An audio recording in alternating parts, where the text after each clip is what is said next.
There were worries about cold weather, worries about slipping, worries about falls, because she's had quite a lot of falls. Not necessarily on ice, but if there'd been ice there, she would have fallen.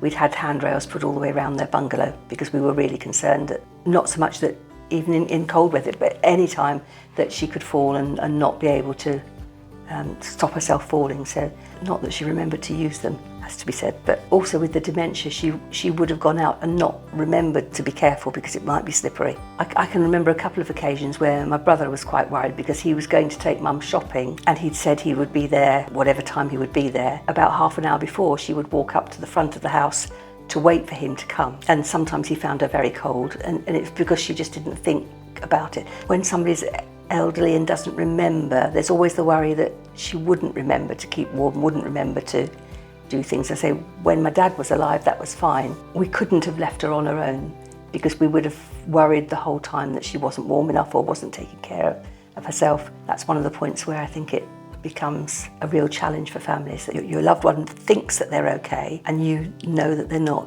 The care home is never cold. I'm always too hot when I come here. Staff would do everything to make sure that people stayed warm. Whereas if they're in their own home, if the heating goes down, we wouldn't necessarily know at that time, and they could get very cold very quickly. I think she gets help getting dressed now anyway, but I think before, if she hadn't got a warm enough jumper on, somebody would go and get her a jumper.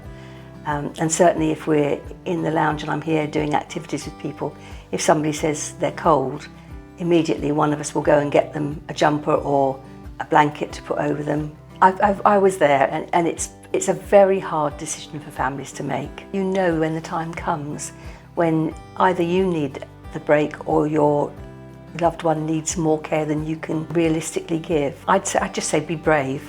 Accept that you're going to feel guilty. Also accept that you're doing the best thing for the person that you care about. Certainly in my experience, Mum has had a better quality of life here than she had living with me because she's interacting with other people, she's meeting other people. Even if your relative doesn't want to go out and be sociable, people are popping in to see them all the time, so they've got more social interaction than they would have. And I'm sure that helps her, and it helps keep her memory and her mind going.